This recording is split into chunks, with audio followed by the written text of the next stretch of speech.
So, if you have a moment to appreciate this little blue flower, it seems to be quite ordinary because it probably is, but today I carry it as a symbol for every person who is fighting the invisible storms, especially my friends on autism spectrum, and those families who stand firmly behind them.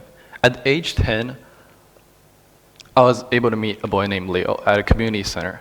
So while other children were playing around with the usual stuff, Leo was, I would say, unique in a way because he spun like a toy wheel for hours, and his eyes captivated by its rotation. So when I approached him and said hello, he didn't respond to me. So I logically came to the conclusion that he disliked me. Well, until his mother really came beside him and whispered that he hears the words differently and want to see his superpowers. So she handed me a drawing pad, which Leo was able to draw the entire playground purely from memory, from every slide, every tree root, in actually astonishing detail. So that was the day I kind of learned that what really seems like isolation on its surface may just be a different way of belonging. So around 2 years later, I joined the team for Joan Miro, which was an art exhibition in Shenzhen. The exhibition centers on the famous artist John Miro, and it enjoys around over 20,000, yes, I would say around 20,000 paid visits within roughly 2.5 months. The first chapter of the exhibition was The Dream of Kaner, which was consisting of 30 pieces created purely by autistic children.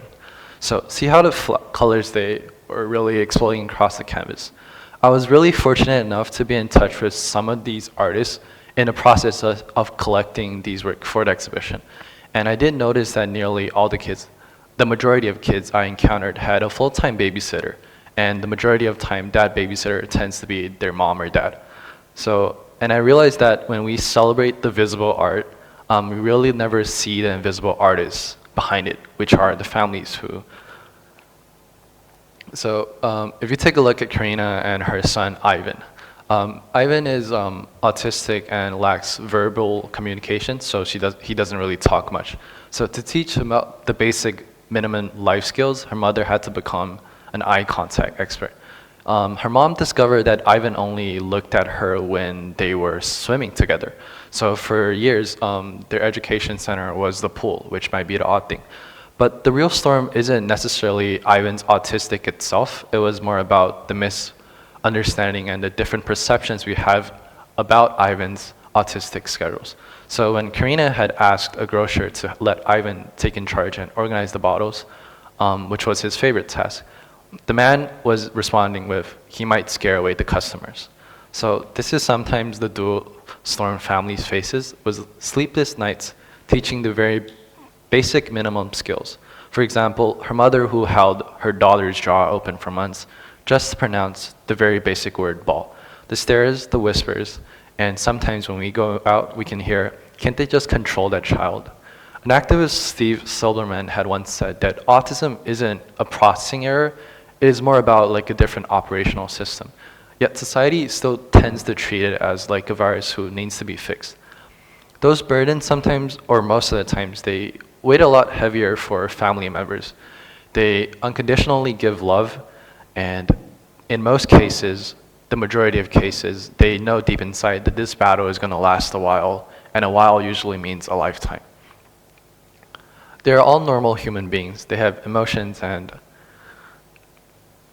they're all normal beings. They have emotions, and they would even be blaming themselves for feeling tired or angry or just the basic emotions that we all experience. It might not sound right, but autistic kids themselves have the spotlight for 24/7. And the light is shed by the loved ones who stand firmly behind them. So sometimes to balance out all the hate and all the hatred, we need an abundant amount, or if not more, of love to balance it out. So this is not only limited to autism families, it could also be with families with severe mental illness, disabilities, or possibly worse.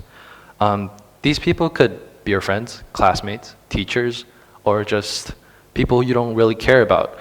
Well, all of them have been in touch with those who suffered, are actually the ones that are the real heroes in life. So that's why I started like this project called 三月 Blue Flower, 送你一朵小红花. Why blue? Why particularly blue? Because blue is the color that is usually liked by autistic kids because it gives around a feeling of calmness and they kind of feel safe with the color. And who is the targeted audience? The targeted audience are those in the eyes of the storms and those families who have been offering unconditional support that are most likely neglected. So for the fighters like Leo, who now communicate through digital art, through the drawing pad, and for the countless millions of supporters like Ivan's mother, who turned the grocery store into a classroom, and for allies who had been with me in the Boundless exhibition by Joan Miro, who took pictures of the autism kids and they did the bare minimum of posting on social media so we could get more attention, even if it was only for a short period of time to this particular group. And I designed the shape of this little, well not little, blue flower, and I organized an art exhibition around next month in August sometime, and I surely would appreciate if we have more acknowledgement from the general public on autism through the exhibition. I'll love to point out the usual neglected heroes in this campaign as well, as we endorse them with the little blue flower. So some of you may be logically thinking, is this going to actually impact their lives? And I'm here to be very honest with you, it's not, because their life is not going to be life-changing just because we take approach. But certainly acknowledgement is indeed a first firm step, and I invite you to join me on this campaign to be our allies. So when you see a kid overwhelmed in public, sometimes maybe just smile to him instead of stare at him thinking he's weird when he's actually not. And we should also support the caretakers. A simple "you're doing great" will ease their isolations.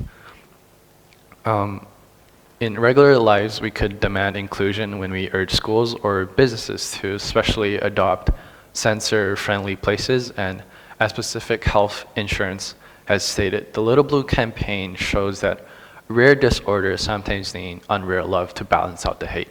So my vision of Little Blue Flower, I would want to, in my best of my abilities, to embrace the spirit as well. And to every person who is weathering a storm, and I want to say it's not flawed, and you are a hero in a bloom. And to all the countless of families who I may not personally know that are supporting their families, I want to say thank you for showing us the way when we're sometimes lost. So as we take the flower and we pass it on, we remember that in the garden of humanity, diversity isn't necessarily broken, it's actually, in fact, how life thrives. Thank you for your time and patience.